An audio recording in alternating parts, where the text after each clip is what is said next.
Welcome to జనం కోసం journalism news. భూపాలపల్లిలో BRS లో అంతర్గత విభేదాలపై కార్యకర్తల ఆందోళన. భూపాలపల్లి జిల్లా కేంద్రంలో బీఆర్ఎస్ పార్టీ కార్యకర్తలు మీడియా సమావేశం నిర్వహించి పార్టీ ఐక్యతను కాపాడాలని కోరారు. మాజీ స్పీకర్ మధుసూదనాచారి కుటుంబ సభ్యుల వ్యాఖ్యలు పార్టీ కార్యకర్తల్లో అయోమయం కలిగిస్తున్నాయని వారు ఆరోపించారు.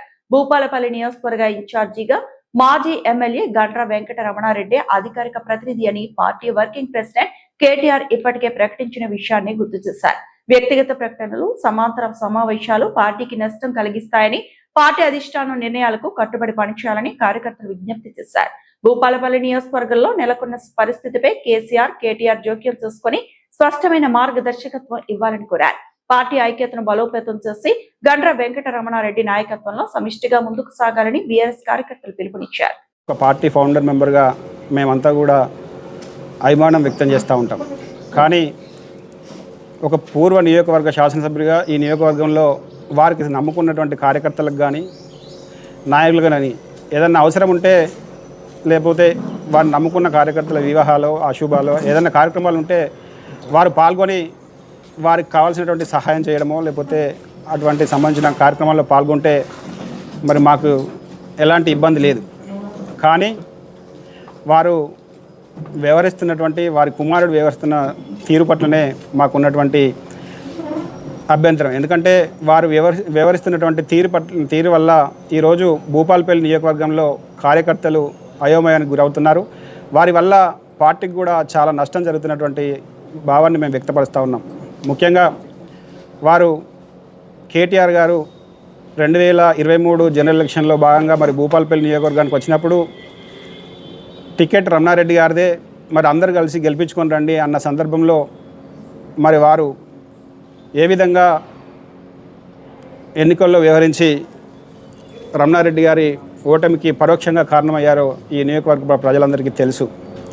ఆ తర్వాత జరిగినటువంటి పరిణామాలకు కూడా ఒక 6 నెలల కింద గౌరవ కేటీఆర్ గారు బీఆర్ఎస్ పార్టీ వర్కింగ్ ప్రెసిడెంట్ హోదాలో భూపాలపల్లి నియోజకవర్గంలో బీఆర్ఎస్ పార్టీ ఆఫీస్లో ఏర్పాటు చేసినటువంటి కార్యకర్తల సమావేశంలో కూడా మరి ఈ నియోజకవర్గ ఇన్ఛార్జ్ రమణారెడ్డి గారే అని చెప్పడం జరిగింది. మరి చెప్పినాక కూడా వారు ఈ యొక్క భూపాలపల్లి నియోజకవర్గంలో మరి కార్యకర్తలకు అయోమయానికి గురి చేసే విధంగా వారు వ్యవహరిస్తున్నారు. వారి తీరు పట్ల మరి మేమంతా కూడా ఇబ్బందులకు గురవుతున్నామని చెప్పేసి వారికి తెలియజేస్తూ ఉన్నాం. ఇప్పటికైనా గౌరవ మధుసూదనాచారి అంటే మాకు అభిమానం ఉన్నది. మరి వారు పార్టీ యొక్క నిర్మాణానికి కృషి చేసి పార్టీని అధికారంలోకి ఏ విధంగా తీసుకురావాలని చెప్పేసి వారు చేయాలి తప్పించి పార్టీకి డ్యామేజ్ చేసే విధంగా వారు కానీ వారి కుమారుడు కానీ వ్యవహరించొద్దని చెప్పేసి మేము మనవి చేస్తూ ఉన్నాం. ముఖ్యంగా నిన్న మంజునగర్లో మరి ప్రతిపక్ష నేత కార్యాలయంలో ఏర్పాటు చేసినటువంటి కార్యకర్తల సమావేశంలో మరి మేము ఈ యొక్క భూపాలపల్లి జిల్లాను తీసుకొచ్చిన నాయకుడే ఎమ్మెల్యే అవుతాడు, మీరు కాలర్ ఎగరేసుకొని చెప్పండి అని చెప్పేసి వారి కుమార్ ప్రశాంత్ గారు చెప్పడం జరిగింది. మరి ఏ పార్టీ నుంచి పోటీ చేస్తారు? ఇప్పుడు గౌరవ కేటీఆర్ గారు రమణారెడ్డి గారిని ఇన్ఛార్జ్గా ప్రకటించిన తర్వాత మీరు కార్యకర్తలను అయోమయానికి గురి చేసే విధంగా మరి జిల్లాను తెచ్చే నాయకుడే ఎమ్మెల్యే అవుతారంటే మరి ఎవరవుతారు, ఏ పార్టీ నుంచి అవుతారు అని చెప్పేసి స్పష్టంగా తెలియాలని చెప్పేసి మనం చేస్తూ ఉన్నాం. ఇప్పటికైనా గౌరవ మాజీ ఎమ్మెల్యే మధుసూదనాచారి గారికి, అదేవిధంగా వారి కుమారుడికి విజ్ఞప్తి చేస్తూ ఉన్నాం. బీఆర్ఎస్ పార్టీ పక్షాన ఒక కార్యకర్తగా మరి విజ్ఞప్తి చేస్తూ ఉన్నాం. పార్టీని అయోమయ గురి చేయకుండా పార్టీ యొక్క అభివృద్ధికి పాటుపడాలని చెప్పేసి మీ ద్వారా సవినయంగా వారికి తెలియజేస్తూ ఉన్నాం. నియోజకవర్గంలో బీఆర్ఎస్ పార్టీలో ఏదైతే మాజీ స్పీకర్ గారు ఉన్నారో వారు కానీ వారి తనయుడు కానీ చేసేటువంటి చర్యలు భూపాలపల్లి పార్టీ బీఆర్ఎస్ పార్టీ మీద తీవ్ర ప్రభావాన్ని చూపెడతా ఉన్నాయి. ముఖ్యంగా చివరిసారి అంటే ఎలక్షన్లకు ముందు కేటీఆర్ గారు వచ్చి ఒక స్పష్టమైన సంకేతాన్ని మధుసూదనాచారి గారి ఆధ్వర్యంలోనే మీరు ఇక్కడ ఉన్నటువంటి కార్యకర్తలందరికీ కూడా ఒక రకమైన సందేశాన్ని ఇవ్వడం జరిగింది. ఆ రోజు మీరు ఇక్కడ ఉన్నటువంటి ఏదైతే చారీ సాబ్ గారిని ఎమ్మెల్సీ ఇచ్చి వారికి ఒకవేళ ముఖ్యమైన హోదాని కల్పిస్తాము, ఒక క్యాబినెట్ హోదాని కల్పిస్తాము, ఇక్కడ ఉన్నటువంటి బీఆర్ఎస్ పార్టీ మొత్తానికి కాన్స్టిట్యున్సీ ఇన్ఛార్జ్గా పోటీ చేసే అభ్యర్థిగా రమణారెడ్డి సార్ గారిని ఇక్కడ నిలబెడతా ఉన్నామని ఒక స్పష్టమైన సంకేతాన్ని ఇచ్చిన తర్వాత కూడా తల్లి పాలు దాగి రొమ్ము మీద తన్నే విధంగా ఈ యొక్క పార్టీ పదవులు అనుభవిస్తూ ఈ యొక్క పార్టీ ఫౌండర్ అని చెప్పుకుంటూ ఇక్కడ ఉన్నటువంటి పార్టీని చంపే విధంగా ఈరోజు భూపాలపల్లి నియోజకవర్గం మొత్తంలో ఎక్కడికక్కడ కార్యక్రమాలు తీసుకోవడం అనేది చాలా బాధాకరమైనటువంటి విషయం. ఒకవేళ ఏదున్నా మేమందరం నికార్సైన పార్టీ కార్యకర్తలం. మేము ఏదన్నా ఉంటే పని చేసుకుపోయే గుణమే తప్ప ఇక్కడ ఉన్న భూపాలపల్లి నియోజకవర్గ ప్రజలందరిది కూడా ముఖ్యంగా మా టౌన్ మొత్తం కూడా పార్టీ పిలిపిస్తే పనిచేసేటువంటి కార్యకర్తలమే తప్ప నువ్వు ఒక రకమైనటువంటి దుష్ప్రజాన్ని ఒక చెడు సాంప్రదాయాన్ని భూపాలపల్లి మీద రుద్దడం అనేది చాలా బాధాకరమైనటువంటి విషయం. జిల్లాలు ఏర్పాటు చేయడం అనేది పూర్తిగా కేసీఆర్ గారు తన సొంత ఏదైతే ఒక రాష్ట్రాన్ని మొత్తం ఒక యూనిట్గా విభజించుకొని ఒక ప్రాతిపదికన జిల్లాలు చేయడం జరిగింది. ఆ రోజు జిల్లాలు ఏర్పాటు చేయడంలో ప్రతి చోట కూడా ఎక్కడెక్కడైతే క్రియాశీలకంగా ఉన్నదో అది క్రెడిట్ అంతా కేసీఆర్ గారికే దక్కుతుంది తప్ప ఇటువంటి అవాకులు చెవాకులు మాట్లాడడం, కార్యకర్తలని అయోమయానికి గురి చేయడం అనేది చాలా బాధాకరమైన విషయం. అంటే భూపాలపల్లి నియోజకవర్గ ప్రజలందరికీ కూడా స్పష్టంగా ఒక అవగాహన ఉన్నది. మీరు ఏ రకంగా భూపాలపల్లిలో బీఆర్ఎస్ పార్టీని గతంలో జరిగిన ఎమ్మెల్యే ఎలక్షన్లలో ఎటువంటి ఏ పద్ధతిలో మీరు పార్టీని హత్య చేసుకుంటా వచ్చిళ్ళు అనేది భూపాలపల్లి ప్రజలందరికీ ఒక అవగాహన ఉన్నది. మీ ఏ రకంగా మీరు దానికి ముందు మీరు చేసినటువంటి గోవా కార్యక్రమం నుండి వచ్చిన తర్వాత స్థానికంగా ఉన్న లీడర్లు అందరూ పార్టీ మారేటువంటి కార్యక్రమం ఇక్కడ ఎవ్వరు కూడా గుడ్డివాళ్ళు కాదు. అంతేకాదు ఈవెన్ మీరు గుండె మీద చేసుకొని చెప్పండి, మొన్న మున్సిపల్ ఎలక్షన్లలో ఎక్కడ ఏ ఏరియాలో మీరు మనస్ఫూర్తిగా మీరు ఇక్కడ పార్టీకి పనిచేసిననేది మీ ఎక్కడెక్కడైతే మీ వ్యక్తులు ఉన్నారో ఏ ఒక్క వ్యక్తి కూడా బీఆర్ఎస్ పార్టీకి పనిచేసిన దాఖలాలు లేవు. మరి వీళ్ళు ఎక్కడ కూడా బీఆర్ఎస్ పార్టీకి సపోర్ట్ చేయట్లే కదా. మరి మీరు ఏ రకంగా ఏ పార్టీ నుండి పోటీ చేస్తారనేది నువ్వు స్పష్టమైన సంకేతాన్ని పంపు.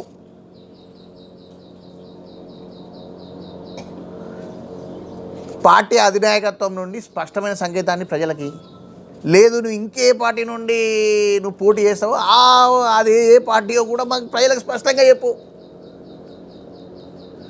వెనకాల ఉండి పొడిచే విధంగా, వెంబడే ఉండి హత్య చేసే విధంగా పార్టీని చేయడం అనేది చాలా బాధాకరమైనటువంటి విషయం. ఎందుకంటే మేము ఇప్పటివరకు అన్ని మనసులో భరించుకుంటూ వస్తున్నాం. మేము ఎప్పుడైతే పార్టీ కొద్దిగా మూమెంట్ వస్తుంది రాగానే నచ్చి కీ అని అట్లా తిరిగిపోతాడు ఒకసారి ఓ రౌండ్, అవసరం లేకుండా ఒక 4 ఇళ్ళకి పోతాడు.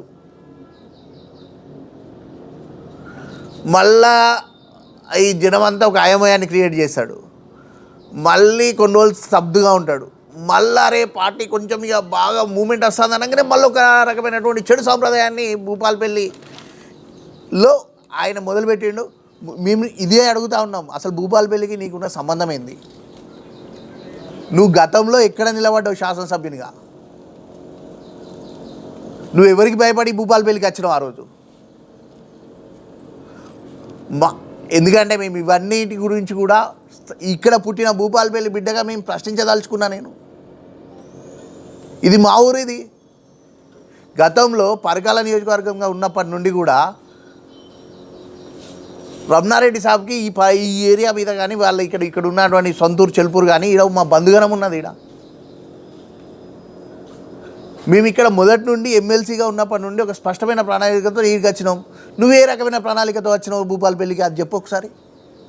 మీ కుటుంబం ఏ రకమైన ప్రణాళికతో వచ్చింది చెప్పండి. ఆ టికెట్ ఇస్తే నువ్వు కొండామూర్లికి భయపడి ఈడికి వచ్చి ఇక్కడ దొరికినావు. నువ్వు తెలంగాణ ఉద్యమంలో నువ్వు గెలిచినావు.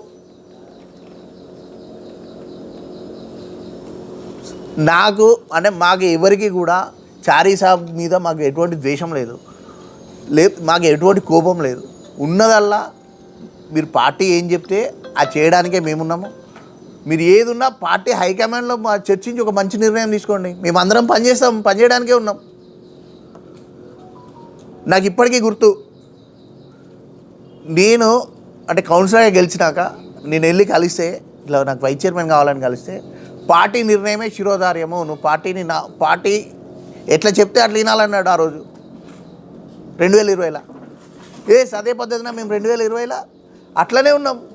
మరి నా వరకు వచ్చేవరకు పార్టీ నిర్ణయమే శిరోధార్యము, నీ వరకు వచ్చేవరకు మీ పిల్లలు కానీ ఎవరు పడితే వాళ్ళు ఎట్లా పడితే అట్లా నువ్వు మమ్మల్ని కంట్రోల్ చేసినావు కదా ఒక మాటతో.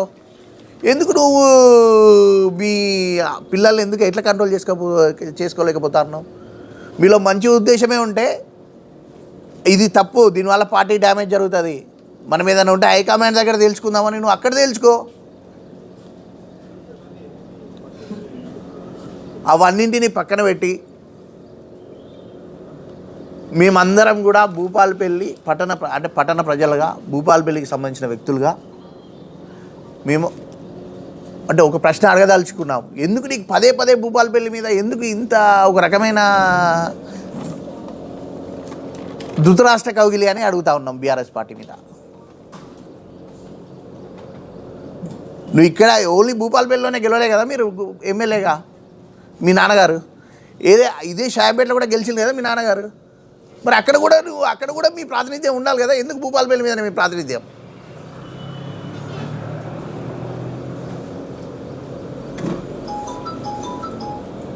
దయచేసి మీరు ఏదున్నా పెద్దలు మౌసాచారి మీద మాకు చెప్పలేనంత గౌరవం ఉన్నది. వారిని కించపరిచే, వారి ద్వారా పార్టీని నష్టపరిచే చర్యలు వద్దని చేతులు ఎత్తి వారికి వేడుకుంటా ఉన్నాం. దయచేసి మీరు ఏదన్నా ఉంటే హైదరాబాద్లో హైకమాండ్ లెవెల్లో తెలుసుకొని తప్ప దయచేసి మీ యొక్క తెలివితేటలు కానీ మీ యొక్క రాజకీయాలు కానీ మా భూపాలపల్లి ప్రజల మీద రుద్దద్దని మనస్ఫూర్తిగా మరొకసారి వేడుకుంటూ, ఇంకొకసారి ఇటువంటి తప్పుడు చర్యలు మీరు చేయొద్దని ఈ సందర్భంగా